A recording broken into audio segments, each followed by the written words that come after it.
Phone की घंटी की आवाज सुनकर रेखा ने हाथ का काम छोड़कर फोन कान में लगाया। मम्मा शब्द सुनते ही समझ गई कि सुरभि का फोन है। वह कुछ प्यार से कुछ खींच से बोली, हाँ बता, अब और क्या चाहिए? मम्मा पहले हालचाल तो पूछ लिया करो। इतनी दूर से फोन कर रही हूँ। आपकी आवाज सुनने की इच्छा थी। आप घंटी की आवाज सुनते ही मेरे मन की बात समझ जाती है। कितनी अच्छी मम्मा है आप। अब मक्खनबाजी छोड़, मतलब की बात बता। मम्मा रवि के यहाँ से थोड़ी मूंगफली मंगवा लेना कहकर सुरभि ने फोन काट दिया।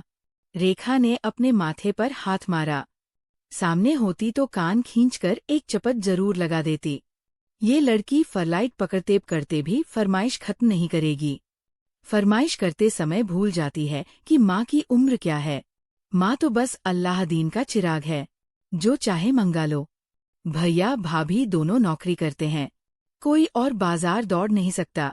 अकेली वहाँ कहाँ दौड़े। गोकुल की मुरब्बे चाहिए, प्यारे लाल का सोन पापड़ी, कुट्टू का आटा, मूंग की बढ़िया पाप और आम का अचार। और अब मूंगफली भी। कभी कहती, मम्मा आप बाजरे की खिचड़ी बनाती है गुड़ वाली। सुनकर उनकी आंखें भर आती। तू अभी तक स्वाद नहीं भूली। मम्मा, जिस दिन स्वाद भूल जाऊंगी अपनी मम्मा को और अपने देश को भूल जाऊंगी। ये यादें ही तो मेरा जीवन है। सुरभ कहती, ठीक है, ज्यादा भावुक ना बन, अब आऊंगी तो बाजरा गुड़ भी साथ लेती आऊंगी। वही खिचड़ी बनाकर खिला दूंगी। और इस बार आधा किलोग्राम बाजरा भी रेखा ने कूट छांट कर पैक कर लिया है। कई बार गजक खाते समय सुरभ ख्यालों के सामने आ खड़ी होती। मम्मी सब कुछ अकेले अकेले ही खाओगी, मुझे नहीं खिलाओगी? हाँ हाँ क्यों नहीं, ले पहले तू खा ले। और हाथ में पकड़ी गजक हाथ में ही रह जाती। ख्यालों से बाहर निकलती तो खुद को अकेला पाती। झट सुरभि को फोन मिलाती। सुरभ, तू हमेशा मेरी यादों में रहती है और तेरी याद में मैं बहुत हो चुकी बेटी। अब अपने देश लौटा। तेरी बूढ़ी माँ कब तक तेरे पास आती रहेगी? कहते कहते वो सुबह उठती। मम्मा आप जानती हैं कि मैं वहाँ नहीं आ सकती। फिर क्यों याद दिलाकर अपने साथ मुझे भी दुखी करती हो? अच्छा बाबा, अब नहीं कहूंगी। ले कान पकड़ती हूँ। अब अपने आंसू पोंछ ले। मम्मा आपको मेरी आंखें दिखाई दी। बेटी के आंसू ही तो माँ की आंखों में आते हैं। तेरी आवाज सब कह देती है। मम्मा आंसू पोंछ लिए मैंने, लेकिन इस बार जब तुम आओगी तो जाने नहीं दूंगी। यहीं मेरे पास रहना। बहुत रह ली वहाँ, ठीक है, पर तेरे देश की सौगात तुझे कैसे मिलेगी? हाँ, ये तो सोचना पड़ेगा। अब आपको तंग नहीं होना पड़ेगा। हम भारत से ऑनलाइन खरीदारी करेंगे। थोड़ा महंगा जरूर पड़ेगा, पर कोई बात नहीं। आपकी बेटी कमा किसके लिए रही है? पता है मम्मा, यहाँ एक इंडियन रेस्टोरेंट है, करीब 100 किमी दूर। जिस दिन भारतीय खाना खाने का मन होता है वहीं चली जाती हूँ, और वहीं एक भारतीय शॉप से महीने भर का सामान भी ले आती हूँ। बेटी की बातें सुनकर रेखा की आंखें छलछला आई। उन्हें लगा कि बेटियां भारतीय व्यंजनों के लिए कितना तरसती है। पिज्जा बर्गर की संस्कृति में उसे आलू और मूली का पराठा याद आता है। काश वह उसके पास रह पाती और रोज अपने हाथ से बना बनाकर खिला पाती। 6 साल हो गए यहाँ से गए हुए, लौटकर नहीं आई। वही 3 बार हो आई है और अब फिर जा रही है। सुरभि के विदेश जाने में वो कहीं ना कहीं स्वयं को अपराधी मानती है। यदि सुरभि के विवाह को लेकर वो इतनी जल्दबाजी न करती तो ये सब ना होता। सुरभि ने दबे स्वर में कहा भी था कि मम्मा थोड़ा सोचने का वक्त दो। वह तब उबल पड़ी थी कि तू सोचती रहना, वक्त हाथ से निकल जाएगा। सोचते तेरे पापा चले गए, मैं भी चली जाऊंगी। अब नौकरी करते भी 2 साल निकल गए। रिश्ता खुद चलकर आया है। लड़का सॉफ्टवेयर इंजीनियर है। तुम दोनों पढ़ाई में समान हो और परिवार भी ठीक ठाक है। अब और क्या चाहिए? उत्तर में माँ की इच्छा के आगे सुरभि ने हथियार डाल दिए, क्योंकि वह हमेशा यही कहती थी कि तूने किसी को पसंद कर रखा हो तो बता, हम वही बात चलाते हैं। सुरभि बार बार यही कहती कि मम्मा ऐसा कुछ भी नहीं है, आप जहाँ चाहोगी चुपचाप शादी कर लूंगी। सुरभि ने माँ की इच्छा को सिर आंखों पर रख जो दरवाजा दिखाया उसी में प्रवेश कर गई। लेकिन विवाह को अभी 2 महीने भी ठीक से नहीं गुजरे थे कि सुरभि पर नौकरी छोड़कर घर बैठने का दबाव बनने लगा। और जब सुरभि ने नौकरी छोड़ने से इनकार कर दिया तो उसका चारित्रिक हनन मानसिक रूप से उसे प्रताड़ित करना शुरू कर दिया गया। 6 महीने मुश्किल से निकल पाए। सुरभि ने बहुत कोशिश की शादी को बचाए रखने की, पर नहीं बचा सकी। इसी बीच कंपनी की ओर से उसे 6 माह के लिए विदेश जाने का अवसर मिला।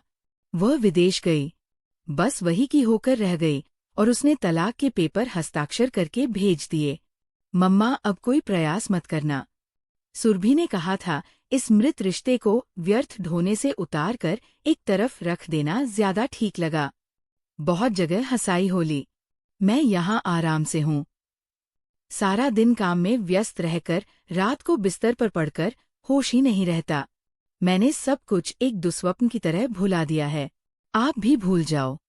कुछ नहीं कह पाई बेटी से, वह क्योंकि उसकी मानसिक यात्रा की वो स्वयं गवाह रही थी। सोचा कि थोड़े दिन बाद घाव भर जाएंगे, फिर सब कुछ ठीक हो जाएगा। इसी उम्मीद को लेकर वो 3 बार सुरभि के पास गई। प्यार से समझाया भी, सब मर्द एक से नहीं होते बेटी। अपनी पसंद का कोई यही देख ले।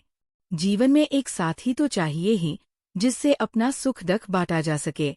यहाँ विदेश में तू अकेली पड़ी है। मुझे हरदम तेरी चिंता लगी रहती है। मम्मा, मुझे इस रिश्ते से घृणा हो गई है। आप मुझसे इस बारे में कुछ ना कहें। विचारों को झटक कर रेखा ने घड़ी की ओर देखा। 5 बजने वाले हैं। कल की फ्लैट है। पैकिंग थोड़ी देर बाद कर लेगी।